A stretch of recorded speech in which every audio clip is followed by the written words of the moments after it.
Hello world, Hackstrong coming back at you today. So I had posted a video sometime last week about, me ranking or going over Forbes ranking of the chest exercises and, giving my thoughts and opinions on what they put on there. Now, after I had posted that video, a few days goes by, some people had some questions. Well, how do I train chest? What are your tips and tricks? What exercises do you recommend? That being said, today's video is the response to those questions. Hopefully this video gives you guys the information you need to, point you in the right direction should you need guidance in the gym. That being said, I am not a professional. I'm not a doctor. I'm not a licensed personal trainer even. I am just a Division I athlete. I am in college, exercise science major actually.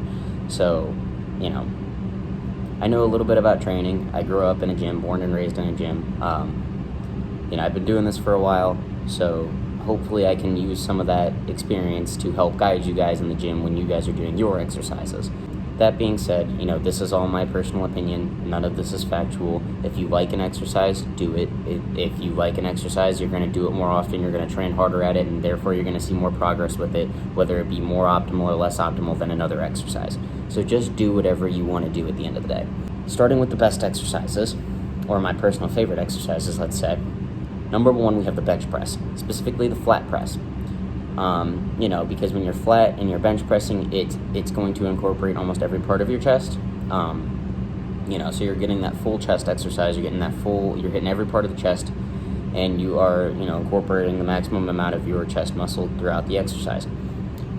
It is also an exercise in which you can easily progressively overload. For those of you who do not know what progressive overload means, basically all that means, for lack of explanation time, I don't want to sit here and bore you to death with explanations, but progressive overload just basically means how easy is it to train harder or make the exercise harder or more difficult or strenuous, more resistance than the last time you did it.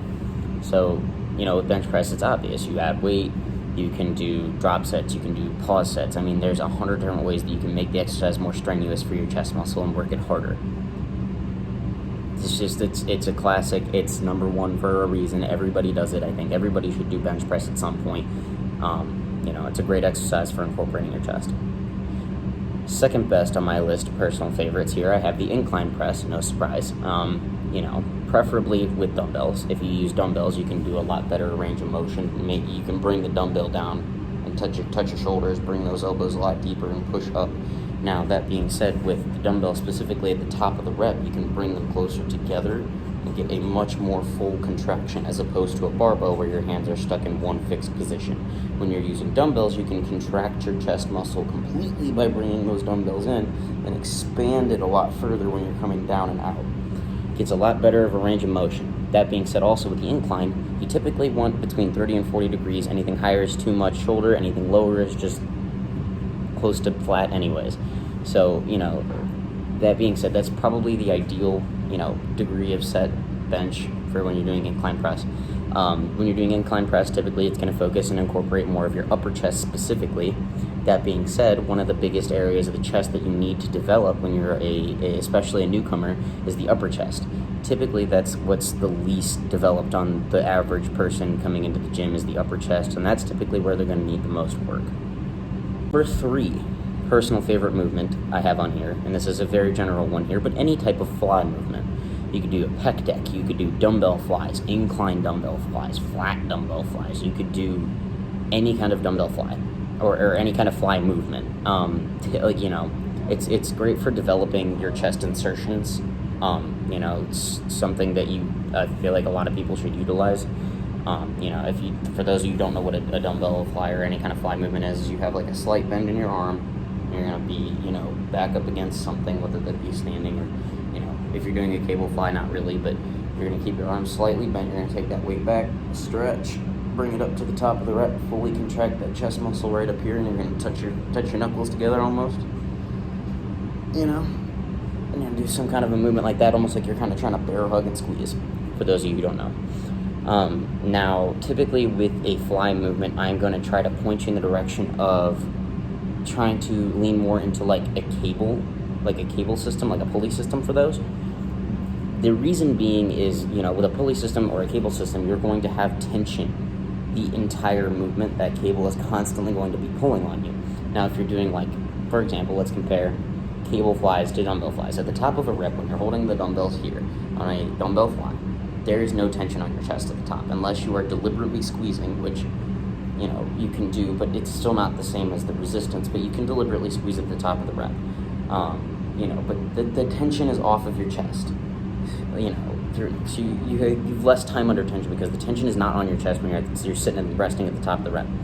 With you using cables, it is constantly pulling you. You're constantly having to fight that tension throughout the entire rep. That means that your time under tension during the exercise is going to be much greater. Now, time under tension is how much time during each rep is your muscle doing active work.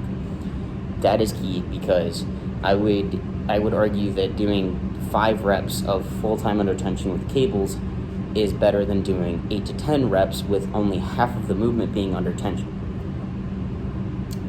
Again, just my personal preference here, just giving out my tips. You know, agree, disagree, let me know in the comments what you think some of your personal favorites or, you know, steer clears of would be. Give me your thoughts and opinions. Love to hear them. Into 3 exercises that I would typically avoid in the gym. Whether that be I just don't feel like they're effective, they put your shoulders at risk, typically is something you see a lot with chest exercises, or they're just, you know, typically performed incorrectly or at risk for injury.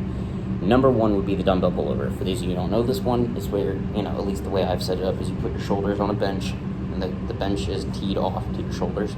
Take a dumbbell, hold it like this on the dumbbell head, up, stretch, and bring it back up to here.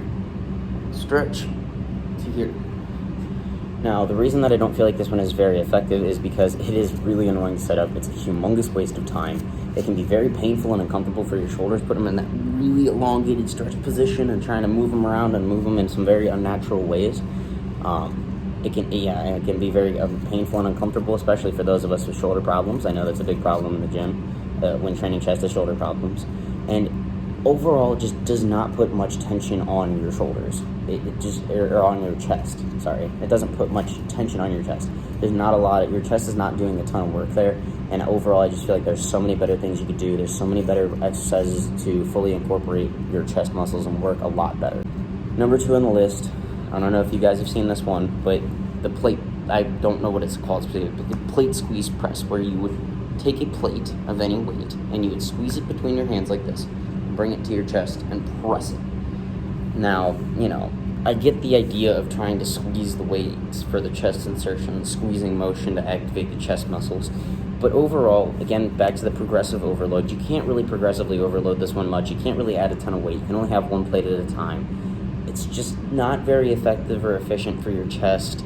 It's not very strenuous. You don't have a ton of time under tension with that one. And if you really want to work your chest insertions, just go with the fly. It's a much better exercise. And if you want a press exercise, there's bench press, there's dumbbell presses, incline presses, so many different things you can do. You don't really need to do a plate squeeze press.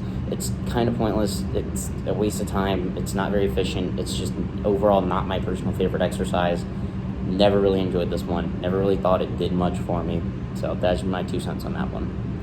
Now, the number 3 on this list can come as a bit of a surprise to some people, and, you know, some may agree, some may disagree, but I have dips. Now, I know dips are a great exercise and people love to do dips, and that's fine. But dips often are performed incorrectly. Now, when you are performing a dip and you're up on that bar, or however you may be doing it, when you lean more into it, you're putting more chest tension. But when you are straight up and down, you're putting more tricep tension. That being said, going in doing this unnaturally weird flaring of the elbows to get that full range of motion, it can be very harmful for your shoulders. Be careful doing this one if you are going to do it. You know, doing dips, I wouldn't recommend adding any weight. I would just recommend doing more reps, because adding more weight, you're going to come down, you're going to hurt your shoulders, too much tension on your shoulders. Just be very careful when doing this one. Typically, I would just say if you're going to do dips, stick to using dips as a tricep exercise primarily. So, you know, working more of a tricep than a chest, because when you're doing a chest, you're leaning in, you're putting tension on your shoulders that shouldn't be there, and it's a very unnatural movement. Personally, I just don't like using dips for chest. Don't get me wrong, I do a lot of dips. I do them for tricep primarily, and if I do it, I perform it slightly differently in order to target the triceps rather than put weird tension on my shoulders and my chest where I don't really need it. After today's video, I hope that some of you found this helpful, useful, informative, entertaining in some kind of way. I know sit and talks aren't the most entertaining videos, but hopefully you guys learned something that you can take to your next training session in the gym. As always, follow along if you'd like. You don't have to. Like if you'd like. Let me know your opinions in the comments. If you have any questions, I'm your guy. Go ahead and drop a comment. I will answer that question. Even if I don't know the answer, I'll find the answer for you. As always, stay hack strong.